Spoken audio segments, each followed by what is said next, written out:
Rabbil alemin ve salatu ve selamu ala seyyidina ve nebiyyina Ebil Qasimil Mustafa Muhammed ve alihi tayyibin tahirin ve ashabihil muntecebin. Hop, konumuz mekulelerin hangisinde hareket vardır ve hangilerinde hareket yoktur. Biz şimdiye kadar elbette yine söylüyoruz, burada aktarılan bilgi, burada yapılmış olan açıklama felsefecilerin meşhur görüşüdür. Meşhur görüşe göre ki kendisi de açıklıyor ve onların görüşleri sonuna kadar bize bize açıklamaya çalışıyor. Dedik ki mekuleler zaten 10 tanedir. Bu mekulelerin 4'ünde hareket vardır. O hareket olan mekuleleri saydık, dedik ki nedir? O hareketi olan mekuleler biri kemdir, biri keyftir, biri eynendir, biri de vez'dir. Bu 4'ünde hareketin var olduğunu kendisi diyor ki meşhur bunu kabul etmiş ve burada hareketi kabul ediyorlar. Yine burada önemli olan noktayı hatırlatmak gerekir. Bakın, hareketin olduğu yerde sadece eğer kısımlandırma ve o hareketin olduğu yerde an tasavvur edebiliyorsak hareket vardır diyoruz. Eğer an tasavvur edilmiyorsa hareket yoktur. Şimdi bunu dikkate alarak kendisi diyor ki meşhure göre 5 tane arez. Seydan, bu bir kayde külliyedir. An varsa hareket var. An yoksa Aynen. yok. Eğer biz onun için an tasavvur edebiliyorsak ve o an ile diğer anları birbirinden ayırt edip ve her anı bir növ olarak bir önceki andan farklı olduğunu tasavvur edebiliyorsak o zaman hareket vardır. Eğer bunu tasavvur edemiyorsak hareket yoktur. Buna binaen şimdi zaten burada açıklıyor. Diyor ki 5 tane arez vardır ki onlardan bir tanesi fiildir. En yef'aldir. Bir infialdir. En yenfeildir. Bir metadır. İdafedir ve cidedir. Bu arezlerin 5'inde hareket yoktur. Felsefeciler bu mekulelerde hareketi kabul etmemişler ve buna ilaveten cevherlerde de cevherlerin hiçbir kısmında da, yani cevherin altında bulunan nefistir, akıldır, maddedir, surettir, cisimdir, bunların hiçbirisinde hareket kabul etmemişlerdir. Dolayısıyla şimdi felsefecilerin görüşünü bu 6 tane kalmış olan mekule hakkındaki görüşlerini açıklıyor ve burada onlara göre hareketin olmadığını ortaya koyuyor ve ondan sonra bunların bu düşüncelerini, bu anlayışlarını tahlil ediyor ve cevherin sureti nev'iye, dikkat edin, özellikle bunu vurguluyorum, cevherlerden suret-i nev'iyede de hareketin var olduğunu ispatlıyor. Bugünkü şeyimiz budur. İlk önce geliyor bu felsefe meşhura göre 6 mekulede hareketin olmadığını savunuyor. Yani savunduklarını söylüyor. Ve sonradan onların görüşlerini açıkladıktan sonra ve bunlarda da an diye bir şey tasavvur edilmediği için, yani o hareketin bir tedricilik vardır. Ama tedricilikle beraber kısımlandırabilecek anlar kendisi için farz edilemediğinden dolayı hem fiilde, hem infialda, hem metada, hem izafede, hem cidede, hem de cevherlerde. Elbette meşhura göre. An tasavvur edilmediği için elbette cevherde tasavvur hareketin olmadığını farklı bir delille ispatlamaya çalışıyor. Çünkü cevherlerin sabit şey olduğunu, cevherlerin mevzu olduğunu ve hareketin de mevzuya ihtiyaç duyduğunu söylüyor. Eğer biz cevherde hareket vardır dersek, o zaman müteharrik olanının bir mevzuya ihtiyaç duyuyor. Bu da kendisiyle çelişmiş oluyoruz. Çünkü biz cevheri tarif ederken demiştik ki cevher iza vucide la fi mevzuin. Arezle cevher arasındaki fark budur. Cevher mevzuya ihtiyaç duymuyor ama arezler mevzuya ihtiyaç duyuyor. Eğer biz cevherlerde hareket kabul edersek, o zaman o cevher olarak kabul ettiğimiz şeyin de bir mevzuu olması gerekir. Çünkü hareket edeninin mevzuu olması lazımdır. Daha önceki fasıllarda, daha önceki derslerde işaret etmiştik.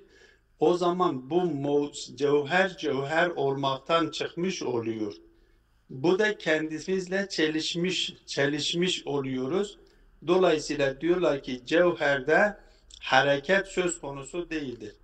Arezlerde an farz edilemediği için hareket söz konusu değildir. Ama cevherde ise cevherin hareket edeninin bir mevzuu olması gerekir ve cevherin kendisinin mevzuunun olmadığını daha önceki o derslerde işlemiştik. Çünkü cevherle araz arasındaki temel fark budur. Cevher araza ihtiyaç duymuyor ama araz cevher mevzuya ihtiyaç duymuyor ama araz mevzuya ihtiyaç duyuyor. Eğer siz cevherde hareket kabul ederseniz onu mevzuya muhtaç etmiş oluyorsunuz. Mevzuya muhtaç ettirdiğiniz zaman cevher olmaktan çıkıyor ve cevher kabul ettiğiniz halde cevher olmaması gerektiğinizi eğer hareket vardır derseniz cevher kabul ettiğiniz halde cevher olmamasını gerektiriyor. Dolayısıyla yani bir tenakuz meydana gelir ve o tenakuzdan dolayı cevherde hareketin olmadığını kendisini meşhura göre ispatlıyor. Yani ortaya koyuyor, açıklıyor. Ama kendisi sonradan geliyor, bunu değerlendiriyor ve tahlil ediyor. Diyor ki cevherlerin sureti nev'iye, ki bunu oraya geldiğimiz zaman ben açıklayacağım. Sureti nev'iyede bir hareket olması gereklidir. Eğer sureti nev'iyede hareket olmamış olsaydı kesinlikle arezlerde de hareket söz konusu olmazdı. Eğer arezlerde hareket söz konusuysa demek ki cevherde de hareket söz konusudur. Bunun Mulla Sedra'nın kendisi ispatlıyor. Bunun için birçok delil de getiriyor. Burada iki tane delil zikrediyor. Biz oraya geldiğimiz zaman açıklarız. Emmel fi'lu vel infialu demişler ki ve la taqa'u hareketun fi baqil makulati. O kalmış olan 6 tane makule ki 5 tane arezdir. Bir tane de cevherdir. Onlarda hareket diye bir şey söz konusu değildir. Bu kalmış olan makuleler hangileridir? Ve hiye el fi'lu vel infialu ve meta vel izafetu vel cidetu vel cevheru. Bu 6 tane de diyor ki hareket söz konusu değildir. Şimdi tek tek bunu anlatıyor, açıklıyor niçin hareket yoktur. Emmel fi'lu vel infialu. Fiil ve infial. Şimdi fiil dediğimiz zaman fiilin, mesela fiil nedir? Etkenliktir.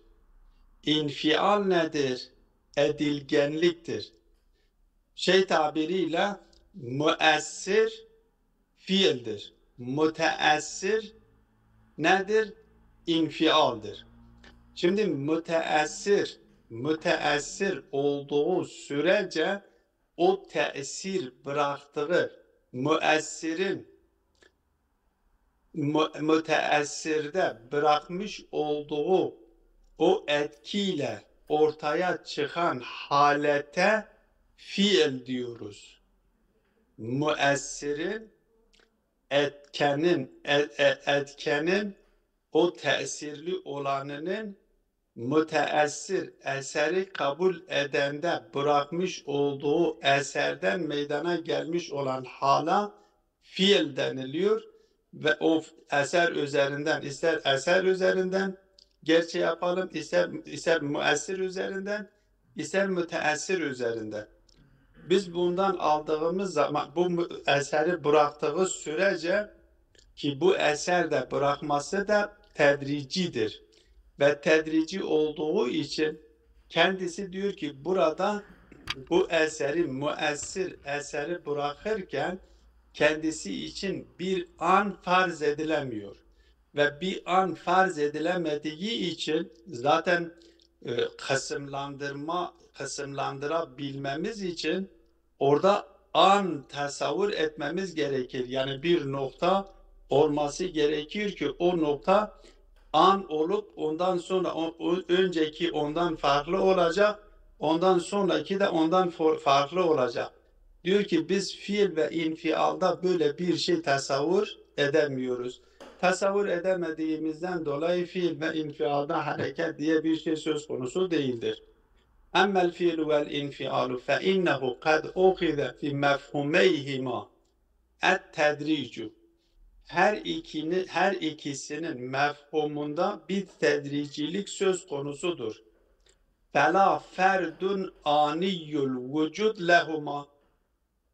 Bunların hiçbirisi için ferdi ani yoktur. O an dediğimiz şey o çünkü an olacak ki o an diyelim ki bir önceki andan bir sonraki andan farklı olmuş olsun ki biz diyelim burada hareket söz konusudur.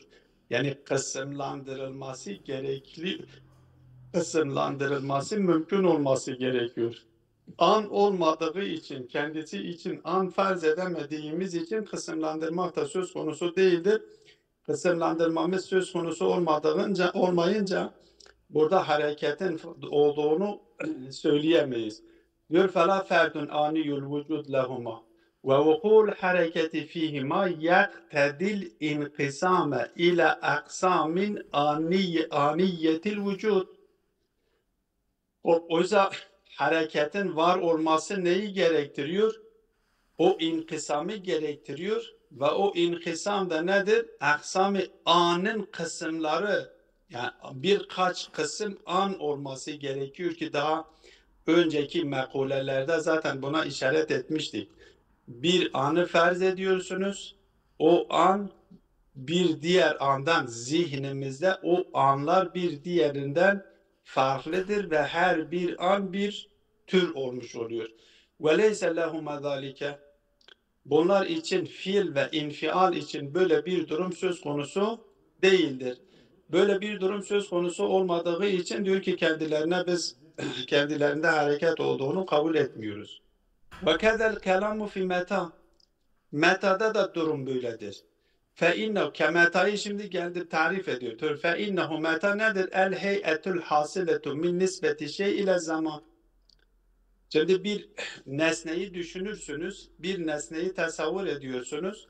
O tasavvur ettiğiniz nesneyi zamana nispetlendiriyorsunuz. Zamana nispetlendirdiğiniz zaman onunla zaman arasındaki ilişkiden bir nispet, bir hal intiza ediyoruz. O intiza ettiğimiz, elde ettiğimiz o hala meta diyoruz. Diyor ki fehiye tedriciyetun, bu da tedricidir. Tunafi vuku'el hareketi fiha. Bu da aynen fiil ve infial gibi hareketin kendisinde gerçekleşmesiyle tezat içerisindedir. Buna munafidir. Ki nedir o hareketin özelliği nedir? El muktadiyetu lil inkisami ila aksami aniyetil vücud. Fiil ve infialda söylediğimiz gibi burada da aynısını söylüyor. Yani kendisi için anlar tasavvur edilmediğinden dolayı biz bunda, çünkü hareketin lazımesi budur ki kısımlandırarak kendisi için anlar farz edilebilmesi gerekiyor. Böyle bir şey söz konusu olmadığı için biz bunlarda hareket olmadığını söylüyoruz. Ve emmel idafetu, idafede nasıl hareket yok mudur diyor, burada da yoktur. İzafe nedir? Fe innaha intizaiyetun tabi'atun li tarafeyha. İzafe bildiğiniz gibi, mesela farz edelim, izafe nedir? Bir taht vardır, bir de fevk vardır. Taht ile fevku birbirine mukayese ederek elde edilmiş olan bir nispettir. Yahut da iki tane şahıs vardır. İki tane nesne, iki insan vardır. Bu iki insan arasında bir ilişki vardır. Kardeştirler. İkisinin arasındaki o nesepten dolayı o kuvvet şeyini alıyoruz. Ya bunuvvet, babayla oğul arasındaki ilişkiden bunuvvet şeyini alıyorsunuz, izafesini alıyorsunuz. Bu iki tarafta da hareket. Mesela diyelim ki ben o kuvvet, o kuvveti bir izafedir. Bu iki tane nesne ki iki tane insandır, kardeştir. Onlardan biz intizah ettik. Ya bunuvveti, babayla oğul arasındaki o ilişkiden dolayı ben bunuvvet izafesini intizah ettim. Şimdi babayla oğul hareket ettikleri zaman normalde o bunuvvet de onlarla beraber hareket ediyor. Yahut da o iki kardeş olarak kabul ettiğimiz iki insan hareket ettiği zaman orada da o bunuvvet, o ukuvvet hareket ediyormuş gibi görünüyor. Diyor ki aslında orada o kuvvet hareket etmiyor. O nispettir. İkisinin arasındaki nispettir. Asıl hareket kime aittir? Asıl hareket o iki tarafa aittir. O izafeyin kendisine ki o bunuvvet dediğimiz hale ait değildir.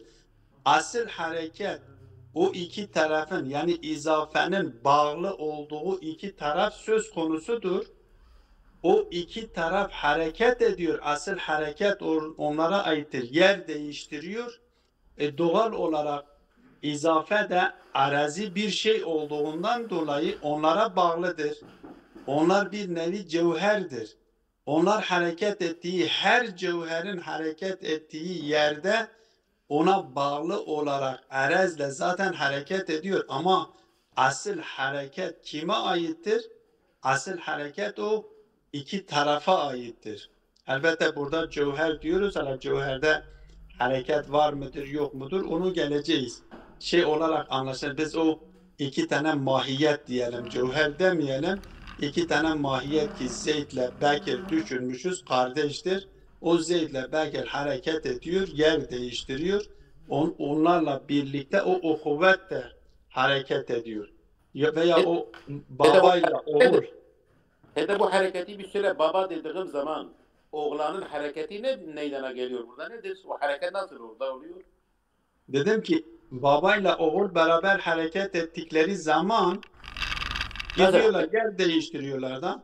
Ne demek yani hareket ettikleri zaman? Buradan ben bu odada oturuyorlar, başka bir odaya gittiler. Evet. Yer değiştirdiler. Burada hareket değişti, bak yerleri değiştirdi. O bunuvvetle onlarla beraber gitmedi mi? Evet.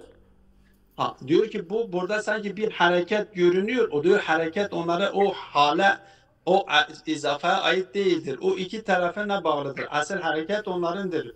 O izafeye ait değildir diyor.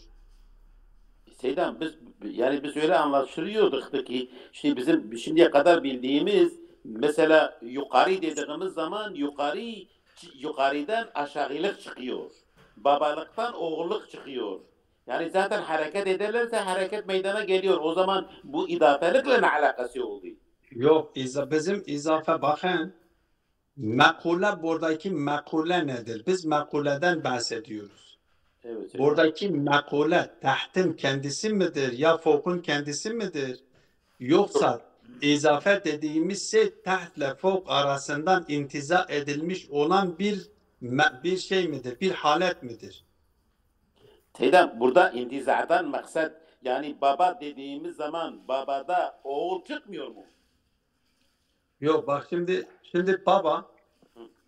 baba isimdir. Evet. Karşıdaki o baba bir mefhum-i mahuvidir. Mefhum-i mahuvidir. Evet. Mefhum-i mahuvi felsefede buna mefhum-i mahuvi diyorlar. Mefhum-i mahuvi nedir? Senin zihninde tasavvur etmiş olduğun manaya takabül edecek dışarıdan müstakil bir hakikatin var olmasıdır. Ben şimdi zihnimde bir mana oluşmuş baba manası. O babaya takabül edecek dışarıda bir nesne var mı yok mu? Zeyd. Var mıdır yok mudur? Vardır. Evet. Vardır, Zeyd'dir. Hop, İbn'de mesela İbn sözcüğü bir manayı ifade etmiyor mu? Evet. Manayı ifade ediyor. Mana nerededir? Benim zihnimdedir da. Evet. O manayı karşılayacak dışarıda bir hakikat var mı yok mu? Var. Var. Ama Lafızda bunu yok. Lafızda yok. he? Lafızda yok. Yok. Ben İbn'in diyorum. Bakın İbn. Evet. İbn'in ifade etmiş olduğu bir mana zihnimde şekillenmiyor mu? Şekilleniyor.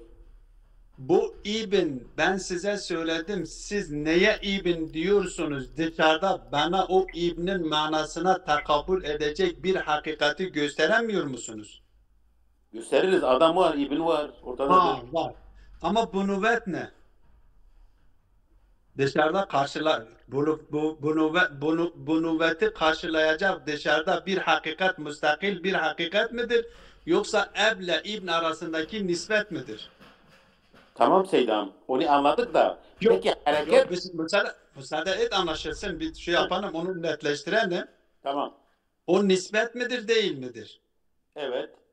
O nispet dışarıdan müstakil midir? Yani müstakil bir karşılığı vardır. Bana gösterebilir misiniz? Hayır. Aynen şey gibi. Zeydun kaimun gibi. İyicene dikkat edin. Zeydun kaimun bir cümle midir, değil midir? Cümledir. Cümlenin erkanları kaç tanedir? 2 tanedir. Niye 2 tane? Kim dedi 2 tane? 2 tane hiçbir zaman cümle oluşturmuyor. En az 3 O tane. şeye göre doğrudur hocam. Bizim En az 3 tane. tamam. Hı hı. Mevzu, Mahmul mahmul Hı. arasındaki nispet. Evet tamam. Ben Siz nahve o, evet. siz o nispeti kaldırdığınız zaman cümle şekillenmesi mümkün müdür? Hayır. Mümkün. Ama dışarıda bana şu nispettir diyebiliyor musunuz? Hayır. Nispet görünmüyor ki. Bağlıdır. Vücudun daha önce işaret ettiğimiz o vücudun fi nefsihi li gayrihi ve fusudun fi gayrihi bahsetmiştik ya. Tamam. Nispet vücudun fi gayrihidir. Hakikati vardır ama dışarıdan müstakil de değildir. İzafe dediğimiz şey de şimdi bu nüvvettir. Bu nüvvet dışarıdan müstakil değildir. Bu nüvvet eb ile ibn arasındaki nispettir. Nasıl ki Zeyd ile kaimun arasındaki nispet var ise o nispet bu ikisini birleştirmiş ve bu nispetin varlığı ikisine bağlıdır. Müstakil değildir. Tamam. İzafe de ki o bu nüvvettir. İbn izafe değildir. Eb de izafe değildir. Burada izafe olan şey nedir? Bu nüvvettir. Yani eb ile ibn arasındaki o nispettir. Hop. Şimdi bu bahsimiz şudur. O nispetin kendisinde hareket var mıdır yok mudur diyor. Yoktur. Orada hareket yok. Tamam Seydam. Birisi gelip söyleyebilir. Birisi gelip söyleyebilir, işgal edebilir. Diyor ki eb ile ibn bu odada oturmuyor mu? Oturuyor. Yer değiştirdikleri zaman bu hareket değil midir? Harekettir. Yer değiştirdiler de. Öyle Tamam. değil mi? Tamam. Tamam Seydam. Ha diyor ki öyleyse o izafede de hareket olmuş diyor. Hayır, izafede hareket yoktur. O hareket asaleten o iki tarafa aittir. Siz zannediyorsunuz izafededir. İzafede hareket gerçekleşmiyor. Ha, ben onu diyecektim zaten hocam yani. Ha, Sen de iki tane bir odada kalktı, başka bir odaya gitti, o ayrı bir şeydir ha, yani.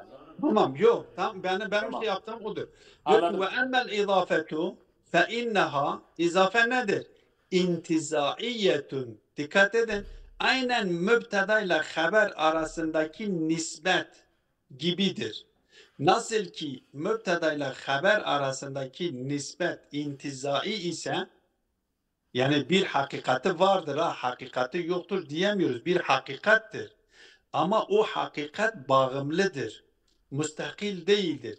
İki tarafa mevzu ve mahmula bağımlıdır. Mevzuyla mahmulu attığınız zaman onu yok etme, onu ayrıyeten yok etmeye gerek yok. Mevzuyla mahmulu yok etmek, onu da yok etmek diye anlamındadır. Hop. İzafe de diyor ki فَاِنَّهَا اِنْتِزَائِيَّةٌ تَابِعَةٌ لِتَرَفَيْهَا. Çünkü izafede iki taraf vardır. Bir taht vardır, bir fok vardır. Bir eb vardır, bir ibn vardır. İki tane kardeş vardır. İki tane kardeş vardır. O kuvvet oradan alınıyor. Bu nüvvet o iki baba eb ile ibnden alınıyor. Ve tahtaniyet ya fevkaniyet yine o iki şeyden alınıyor. İki tane bir şeyi mukayese ederek intiza ediliyor. Hop, diyor ki burada fela testakillu bir şeyi. Bunlar aslında müstakil değildir ki. Hareket kendisi şey değil. Fela testakillu bir şeyin kel hareketi hareket gibi. Hareket nasıl ki müstakil değildir. Hareket kendi başına mevzuu olmaksızın hareket gerçekleşebiliyor mu? Hareket var olabiliyor mu? Yok. Hareketin müstakil olmadığı gibi diyor bu izafe de müstakil değildir. Dolayısıyla müstakil olmayan da bir hareketin gerçekleşmesi de biz onun için farz etmemiz muhaldir diyor. Ve kadar cide. Cide'de de aynı şekildedir. Cide nedir? Cide de söylemiştir. Muhit ile muhatı birbirine mukayese ederek ve bu muhitle muhat arasındaki nispete biz cide diyoruz. Burada da fe inne tegayyüre fiha buradaki tegayyür mesela diyelim ki muhat hareket etti. Gitti. Muhat hareket ettiği zaman muhit de hareket ediyor. Veyahut da muhit hareket etti, muhat da hareket ediyor. Mesela farz edelim ne gibi? Ben şimdi elbiselerime oranla muhatım. Benim elbiselerim benim için nedir? Muhittir. Yani elbiselerim beni ne yapmıştır? Kapsamıştır. Ben hareket ettiğim zaman elbiselerim de benimle hareket ediyor. Bu muhatın hareket etmesiyle muhitin de hareket etmesi şey yapıyor. Yahut da mesela diyelim ki muhit hareket ediyor, muhat da evet, muhat da hareket ediyor. Ne gibi? Otobüs gibi. Biz otobüsün içindeyiz. Otobüs içerisinde otobüs bizi ihate etmiş. Biz de muhatız. Otobüs hareket ettiği zaman biz de hareket ediyoruz. Ama yani bu otobüsle muhit, otobüs muhittir. Muhat içerisindeki yolculardır. Bunun arasında bu muhatla muhit arasındaki ilişkiyi dikkate aldığımız zaman oradaki o halete milk deniliyor, cide deniliyor. Burada birisi hareket ettiği zaman ya muhit hareket ederse muhat da hareket ediyor. Muhat hareket ederse muhit hareket ediyor. Artık şeye göre değişiyor. Diyor ki burada eğer burada bir tegayyür söz konusuysa, bir hareketlilik söz konusuysa bu muhit ve muhata aittir. Cidenin kendisine o ikisinin arasından intiza edilmiş olan cidenin ifade etmiş olduğu hal değildir. فإن طابع فيها فإن التغير فيها تابع لتغير موضوعهما. Onların mevzularına mesela örnek veriyor. Mevzularına bağlıdır. Ketegayyürün na'li evil kademi amma kaneta aleyhi. Mesela diyelim ki na'l gibi. Na'l tegayyür ediyor. Na'lin tegayyür etmesiyle na'l muhittir. Muhat nedir? Kademdir, ayaktır. Onun tağyir edilmesiyle o na'le kadem arasından ilişkisinden intiza edilmiş olan o şeyde de bir değişiklik söz konusu oluyor. Ama diyor ki o değişiklik ona ait değildir. Belki o na'lin kendisine ya kademin kendisinedir. Ki amma kanete aleyhi neyin üzerindeyse ondadır. Dolayısıyla netice itibariyle diyor ki bunlardan hareket söz konusu değildir. Ne fiilde vardır, ne infialda vardır, ne izafede vardır, ne cidede vardır, ne de metada. Bunların hiçbirisinde hareket söz konusu değildir ve netice itibariyle bu hareketin olmamayışı onlar için inkısam farz edilemiyor. Yani inkısam farz edilmediği zaman an kendileri için tasavvur edemiyor. Anın tasavvur edilememesi kısımlandırılmamasından kaynaklanıyor. Kısımlandırılmadıkları için an tasavvur edilmiyor. An tasavvur edilmediği için kendileri için hareketin tasavvur edilmesi imkansızdır. Ve emmel cevheru, ama cevhere gelince cevherde araz hareket var mıdır yok mudur? Diyor ki ve emmel cevheru fevuku'ul hareketi fihi yestelzimu tahakkukal hareketi min gayri mevzuin sabiti. O biz bu daha önce söylemiştik. Hareketin olduğu yerde müteharrik vardır. Müteharrik de bir mevzuya ihtiyacı duyuyor. Eğer biz cevherde hareketi kabul edersek o zaman hareket eden cevherin kendisi bir mevzuya ihtiyaç duyuyor. Mevzuya ihtiyaç duyduğu zaman cevher olmaktan çıkıyor. Biz cevheri tarif ederken ne demiştik? Demiştik ki iza vucide la fi mevzu'un, mevzuya ihtiyacı yoktur.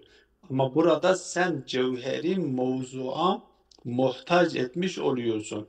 O zaman cevheri cevher olmaktan çıkarmış oluyorsun diyor. Diyor eğer biz cevherde hareket kabul edersek yestelzimu tahakkukul hareketi min gayri mevzuin sabitin.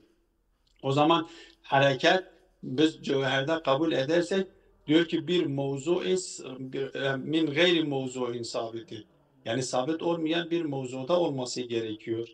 وَقَدْ تَقَدَّمَ أَنَّ تَحَقُّقَ الْحَرَكَةِ مَوْقُوفٌ عَلَى مَوْضُوعٍ ثَابِتٍ. Sabit bir mevzuya muhtaçtır. O zaman burada çünkü bir harekette öyle bir şey nedir? Cevherde öyle bir şey söz konusu değildir.